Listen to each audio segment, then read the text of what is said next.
What's going on, folks? Zeke here with the Bass Tank live on YouTube for the first time ever.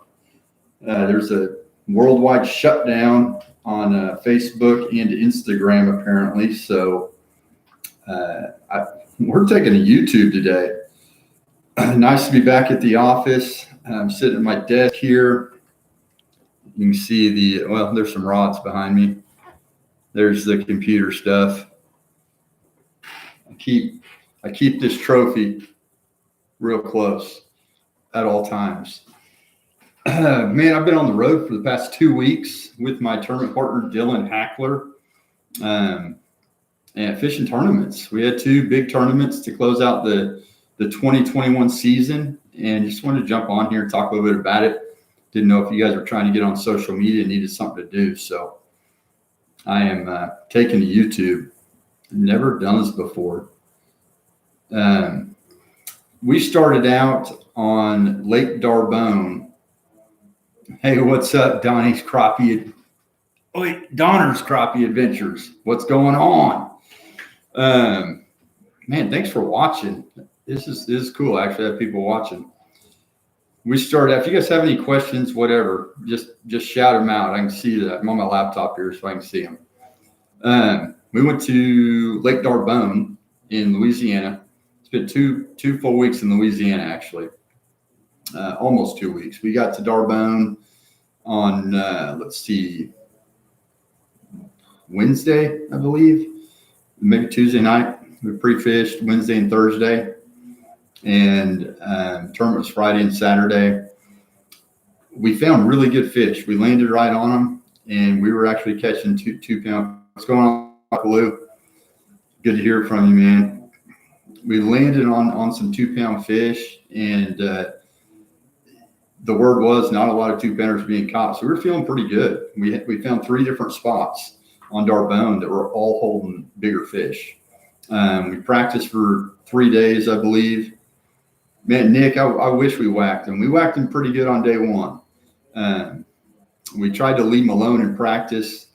Caught a few just to be able to size them up on live scope, but pretty well left them alone until tournament day. Had a pretty good day 1. We were sitting in 10th place. Always nice to be in that top 10 after the first day. But honestly, D'Arbonne has not been our friend this year. It has not been great to us. So we got 24th when we were down there in February. Again, had a good day 1. We were in 12th and fell to 24th. So day 2 comes. We're feeling pretty good because we had 3 different areas, which is more than we usually have, and felt like they were holding good enough fish to possibly move up a few spots. We also had Angler of the Year stuff in contention, on the line as well. We were sitting in 9th in Angler of the Year for Crappie Masters. So we didn't want to fall out of the top 10. And Dylan, my partner's texting me right now. Didn't want to fall out of the top 10 of Angler of the Year, so knew we needed to perform, pretty well to make sure we didn't. Day 2, we go to our first hole, and the big fish had just moved out. We could not find any. We caught 7 fish, so we'd have a tournament limit to take in, and they were small, maybe a pound. So knew we needed to cull every one of them. So we put our heads down and just did what we do and kept grinding and hit our next 2 holes, and it was the same thing. The bigger fish had moved somewhere, and we tried to relocate them and just couldn't. It was a tough day 2 for us.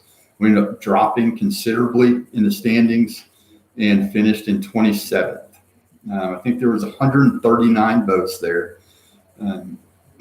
27th wasn't where we wanted to be, obviously, but it was good enough to actually move up a couple spots in Angler of the Year.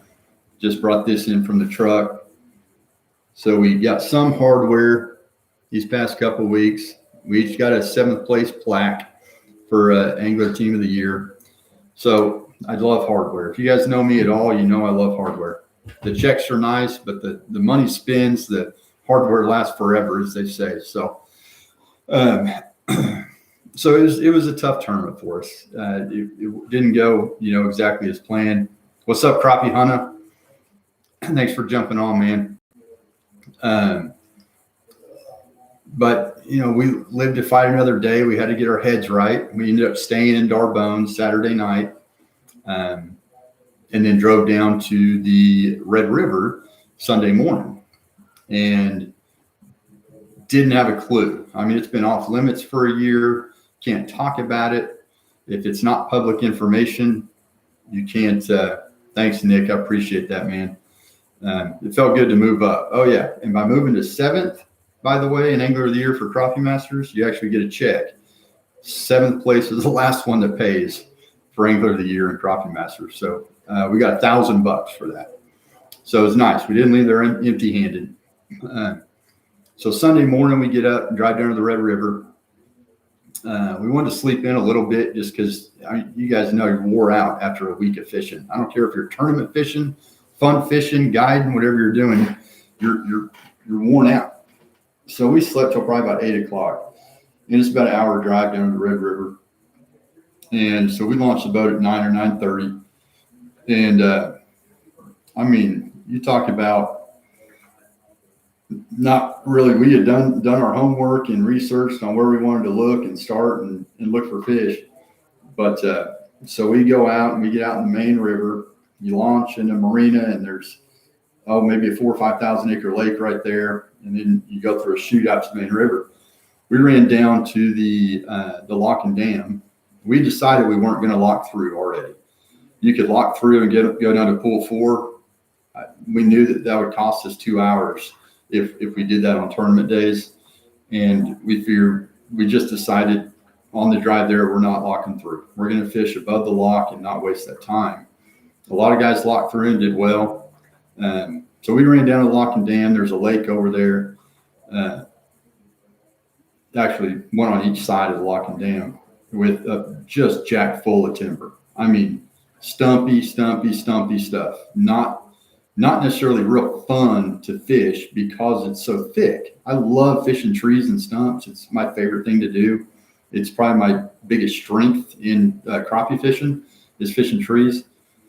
When your boat's getting hung up every 5-10 minutes on another stump, and you got to either turn the trolling motor up on high or fire up the big motor to get yourself off of those stumps and trees, it really becomes work and becomes a grind. And that's how it was for us in practice. Now we're catching good fish. We're catching 10.5 pounds and really just leaving them alone. So we really thought we could go into these 2 lakes and put together a 10.5 or 11 pound bag.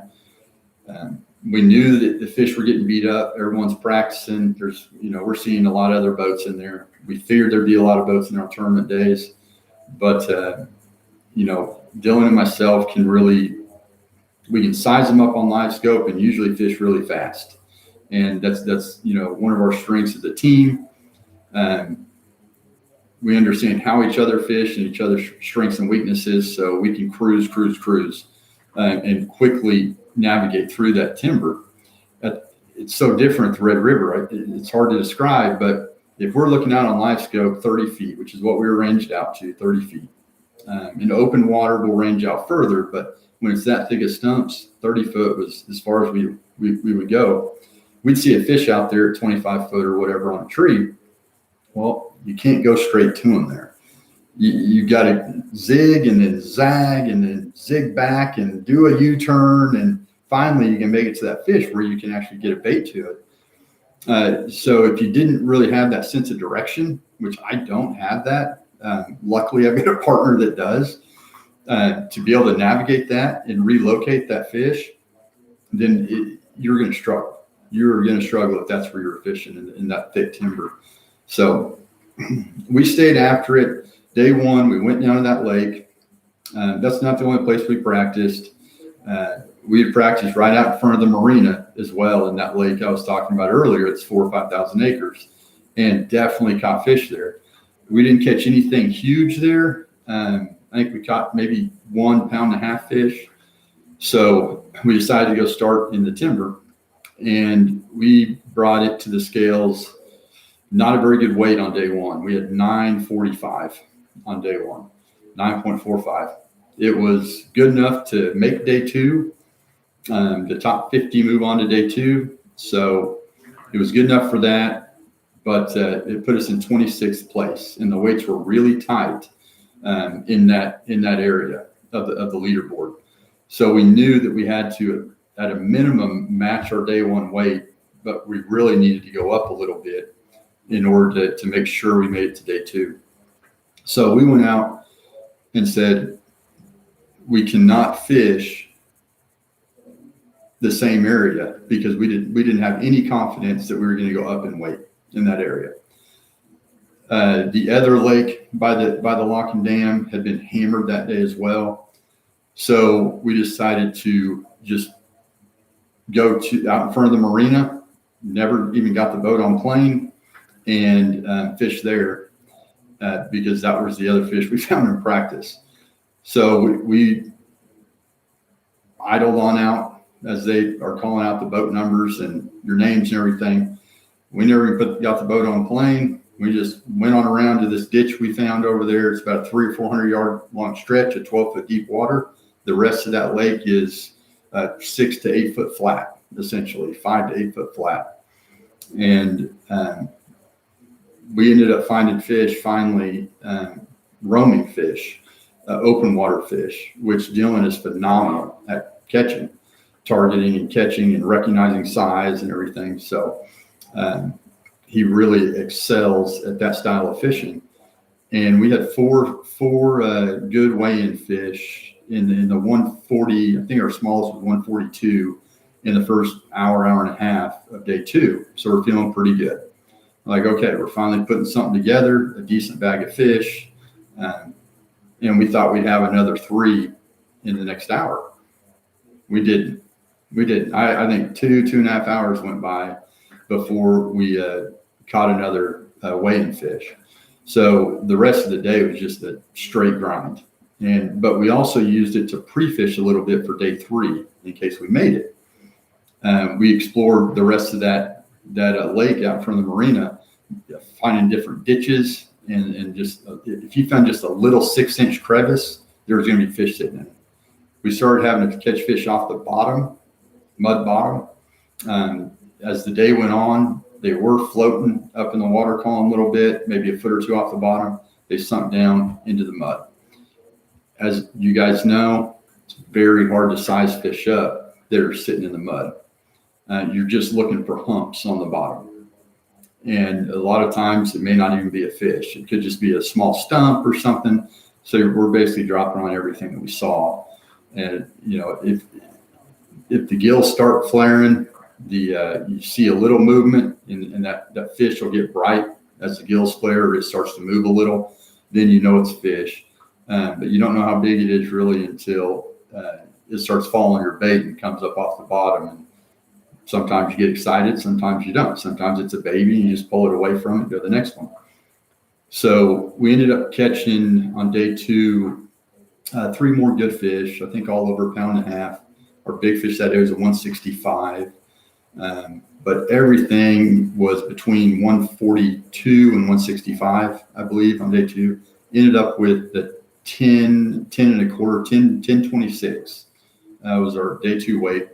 And still, we were going into the scales like, hey, we think most people are going to drop in weight because if they're all beating up those same areas that we were in the day before, there's no way most people are going to go up. So we thought we had a pretty good chance.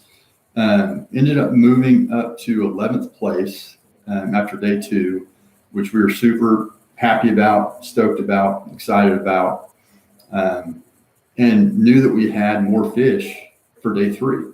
This area happened to be where Jeff Larch, the guy that won it, this is where he fished all 3 days. You know, good for him for finding those big fish in practice. We talked to him just to make sure he didn't have any problem with us being in there, didn't want to take any fish from him, and he was totally cool. Said, man, this is 5,000 acres, there's plenty of room for 10 boats in here, 20 boats in here, which there ended up being quite a few in there on day 3. So day 3, we felt good. We were like, we're gonna catch over 11 pounds today. That was our goal, 11 pounds. So it started out a little bit slow. Took us about 30 minutes to catch our first fish. Dylan caught it. It was our biggest fish of the week, so 176. First fish in the boat on day 3 of the Classic. So we're like, all right, let's start rolling now. Let's get after it and stay after it and see what we can do. And we catch a 152 after that. A really solid fish for the Red River right now. Knew we needed that fish to weigh. It didn't look good. His fish did not look real healthy. Looked older. Big head, big mouth. Had a lot of red around his gills and on its face. It just looked like an old fish. We put it in the live well. Put a cull tag on it. Put it in the live well, and it was floating and not looking great. And so we kept babying it, and it finally went upright and head down, nose down to the bottom, and lived all day long. We got kind of lucky on that one. So we kind of got in our groove, and oh, you're right. Yes, Dylan, he excels in recognizing those bottom fish. I mean, that is definitely a strength that he has that a lot of other live scope anglers don't. We thought that if you were a spider rigger and you found this area and you just drag baits on the bottom, you were going to do pretty well because the fish were pretty thick on the bottom. So, but not many spider riggers out there anymore on the crappie trails. But this would have been an area they could have excelled in.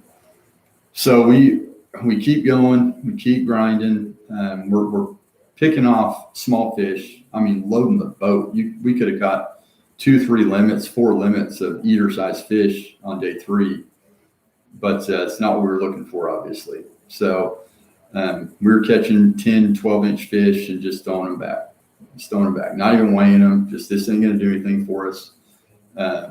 We ended up putting 7 in the box, but we had 3 good ones and 4 small ones, 116s and 119s, some low 120s, just to fill our limit, just in case.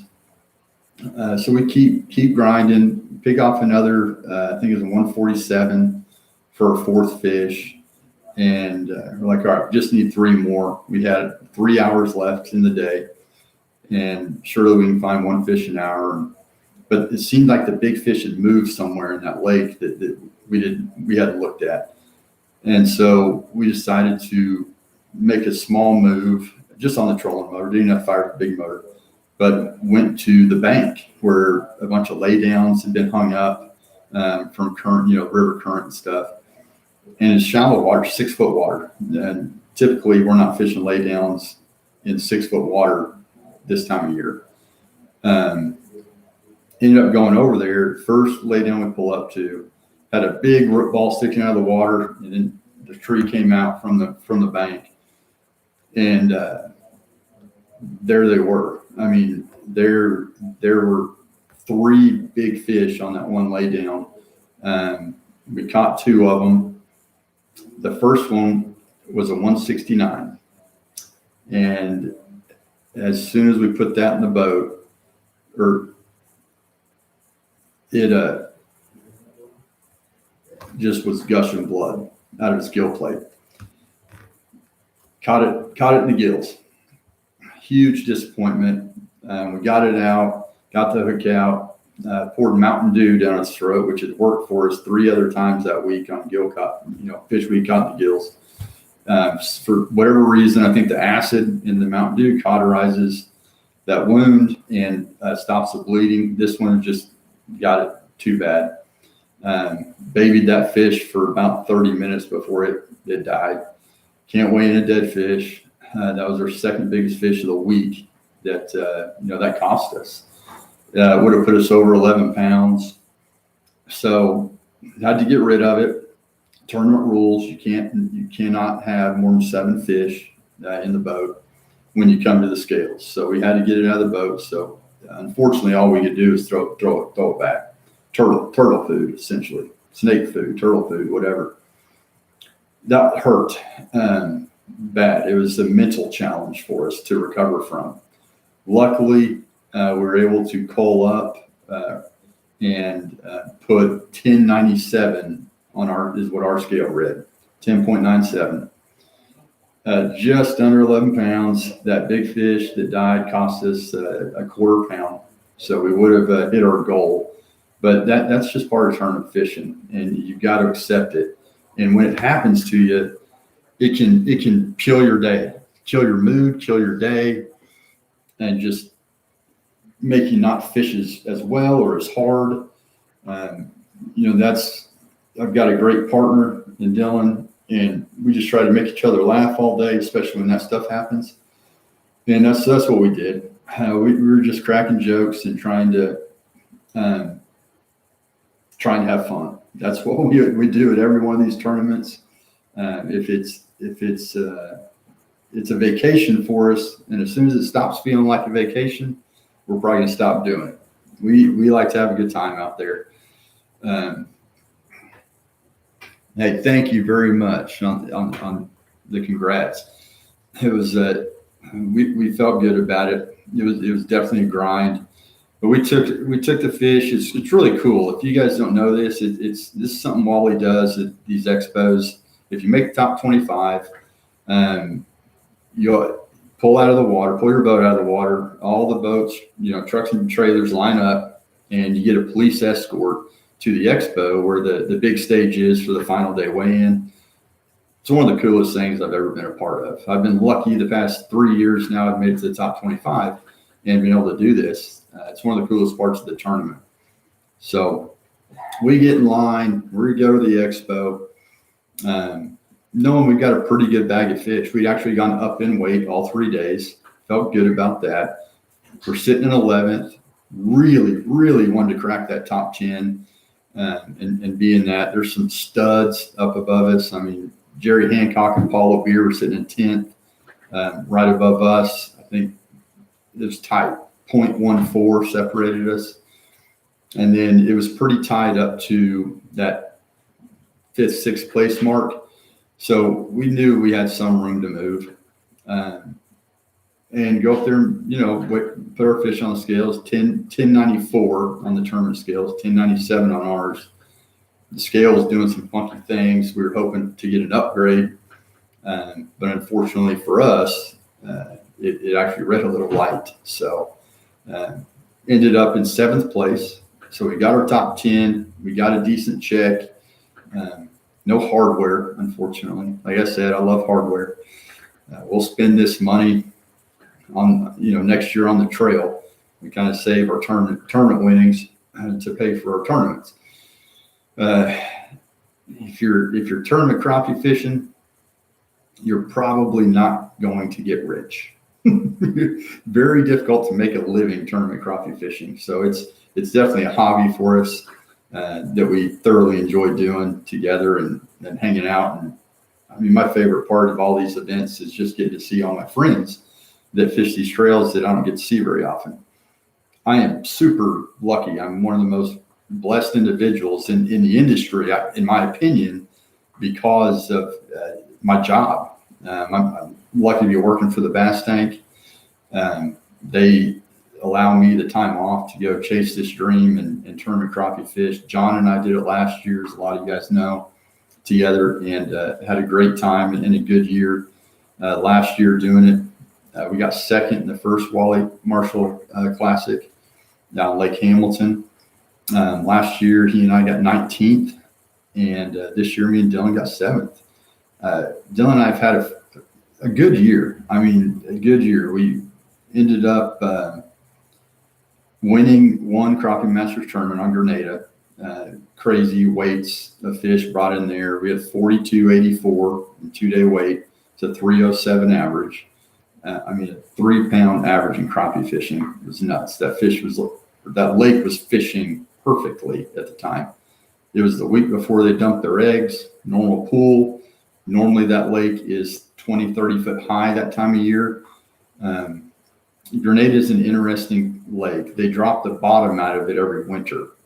So literally half the lake is mud, dry land. So these fish on Grenada, just a little grenade tip saved us on day 2 of that tournament. Anytime you're on fish and grenade, but you notice the water level start dropping like it did on day 2. We were fishing 4-foot water on day 1 in the first half of day 2. At noon, the fish had pretty well dissipated. But we noticed that the lake had dropped about 6 inches. It was 4 foot, and then it was reading 3.6 on our graph up front on our live scope screen. And we know what those fish do when that lake starts dropping because of the wintertime drawdown, getting ready for the spring rains. Those fish get the heck out of shallow water and find the deepest water they can. So we went to the only deep water we knew about, threw the trolling motor down, and boom, there they were. There was giants everywhere. It was the most insane thing I've ever seen or been a part of. So that was good. I went to Truman by myself this year up in Missouri and did horrible. It was not a good finish for me. I could not find the bigger fish until the end of day 2. I finally put a pattern together and was able to make 2 or 3 calls in the last 30 minutes. That saved us some Angler of the Year points. I think I got 40th or 40 something there. Where else did we fish? Lake Washington. We went to Lake Washington this year. That was an interesting lake with a lot of really small fish in it. Lake Washington used to be a world-renowned crappie lake. I mean, 3-pound paradise. Having a down year, that's all it is. It'll rebound. Lakes go in cycles. It's what happens. So we ended up in 11th at Washington. Not bad. 1 spot out of the plaque range, which is always irritating. And then the national championship, we didn't do great, but salvaged our Angler of the Year points and did okay. And then went to the Classic. And I mean, 7th place, I'm thrilled with that. Obviously, we wanted to win. We wanted the top 3. But there's some great anglers ahead of us. And hats off to those guys, Jeff Larch and Jeff Falk, or Jared Falk, excuse me, Jeff Larch and Jared Falk that won it. Awesome guys, great fishermen, good for them. Jeff Larch specializes in shallow water fishing. He guides full time over on Millwood and some other small lakes in Arkansas. He runs 2 live scopes on his boat, both on the trolling motor, 1 in forward mode, 1 in perspective mode, 2 screens. He uses that perspective mode to locate the fish in that shallow water. And he's the best in the country at doing this. He's really one of the only ones that I know that does do that.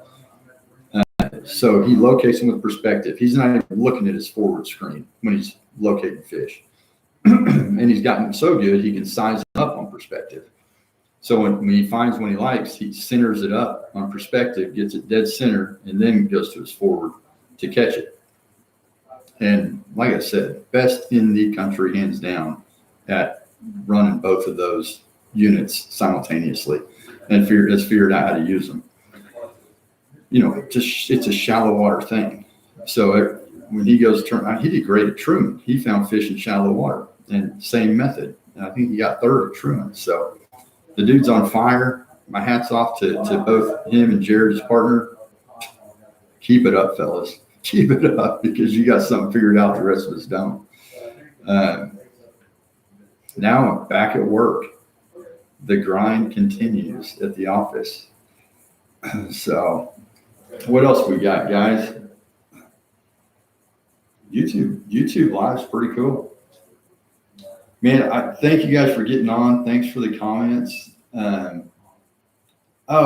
Here's something else that I wanted to talk about. These national level crappie trails. I love them, support them all. Great guys that run them, all that. One thing I'd like to see changed is I would like to see them go to artificial baits only. Dylan and I made a point this year.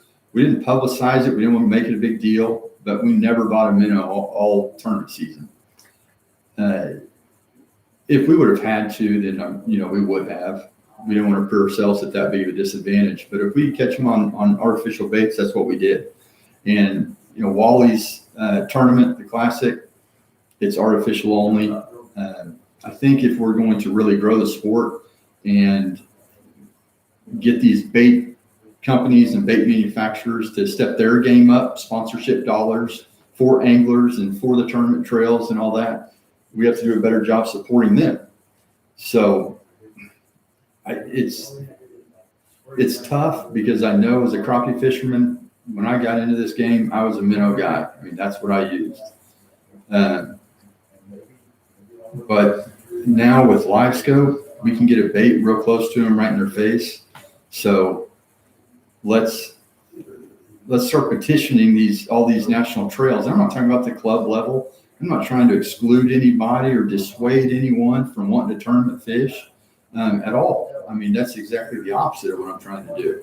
I just think at the national level, if you're going to go compete at that level in this sport, we've got to do what we can to support all the bait companies, all the artificial bait companies. There will be still billions of minnows sold every year. I'm not worried about hurting the local bait shops. It'll help the local bait shops. They'll sell more artificial baits. They'll still sell a ton of minnows, probably more minnows than they want to sell. They're paying to keep alive and order in every week and all that for these bait companies. So it's just something I want to put out there. I want to start a conversation about it and see if we can get the ball rolling on it. So hopefully you guys agree. Nick, I appreciate that. You agree. Anyone know when Insta is going to be back? No clue. Worldwide shutdown, Facebook and Instagram right now. No clue when it's coming back. You guys know what I know. Get on sharing. Congratulations on both of you guys on an excellent job. Thank you very much. Appreciate the words of encouragement, guys. Like I said, we're extremely lucky to Dylan's full-time guide, so he can take the time off. And with my job, I work for two guys, Scott Palmer and John Soka, that support what I do. I've been with the Bass Tank almost since day one. A couple months in, they hired me, and we've been rolling ever since and having a blast doing it, trying to grow this business and honestly trying to help grow the sport of crappie fishing is where we really got started. And I'm still running with that ball and trying to keep up with what we started. So if you guys ever need anything, feel free to reach out. Obviously, you can find me on Facebook. I try to return every message I get. I don't always get to them super promptly, so bear with me sometimes. But thanks for getting on, guys. It is appreciated. You need anything, hey, electronics-wise, you know who to call. Give me a shout. Hey, look at that. Hold on. This is old Jeff Larch calling me right now. He just won the expo. Let me take my earpiece out. I'm going to put him on speakerphone, see if I can do this. Hold on. Jeff, can you hear me? Yes. You're on YouTube live on the Bass Tank page right now. Oh, okay. I don't know if you guys can hear Jeff, but this is the champion right here. Oh, well, hello, everyone. Facebook and Instagram are down worldwide, so I went live on YouTube to talk about you. Oh, well, man, I sure hope it's all good praise. Absolutely, brother, always. Huge congrats to you and Jared both, man. You guys killed it out there. We're stoked for you. We're happy for you. I know the whole industry is, so you guys did it the right way. And Jeff, tell them what boat you were fishing out of. Well, we were fishing out of an express boat. How big? I'm not worried about what type. Yeah. Man, I was fishing out of an 18-foot boat, and the smaller boat kind of played to our advantage. Just being able to stop it easier, when we were really power fishing and moving a lot. And it just played to our advantage to have better boat control and be able to get on fish, cover more water, and get fish deep. So it really played to our advantage to be in a smaller boat. So for you guys that think you have to have a humongous, we absolutely do not. I agree with that totally. I love that you went out there and did that out of an 18-foot boat to show everybody that you can compete at the highest level in this sport out of a smaller aluminum boat. I fish out of a 19.5-foot aluminum boat. I won a big tournament on Lake Fork about a year and a half ago out of that boat. So don't feel like you got to have an $80,000 rig to come compete. A lot of guys do. Good for them, but you don't have to have that kind of a rig to compete. Get you an 18. I think, what do you run? An Express? Yeah, Express X18. The Express X18. He just won the biggest tournament in crappie fishing in an 18-foot Express X18. So congrats, brother Jeff. Let me call you back here in a bit. I'm about to wrap this up. And you got people saying congrats on here. So appreciate you. I'll call you right back. I appreciate all the support from everybody, guys. Y'all have a good day at Top Lives to everybody. All right, brother. Appreciate it. I'll call you back. Bye. That's the champ right there. I mean, I feel special. Just call my cell phone. Now, me and Jeff are buddies. We talk multiple times a week. If you're looking for a great guide in Arkansas, hit him up. What is his guide business called? Look up Jeff Larch. You'll see he's got his guide business on his personal page. Reach out to him, shoot him a message, say congrats. Something else has been weighing on my mind, honestly. If we can't all support each other as anglers, I don't care if you're fun fishing, tournament fishing, whatever you're doing. If we can't support each other and be truly happy for one another, then what are we doing? I hate seeing people, tear down another angler, another friend. It's tough. We've all got to support each other and build each other up. It was Jeff's time, this tournament. It was his time. Good for him. I'm stoked for him. I'm hoping next year it's my time.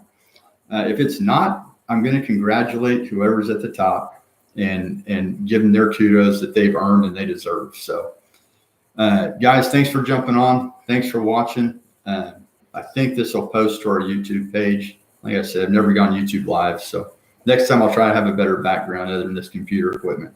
So thank you, everyone. Holler at us if you need anything. Appreciate it.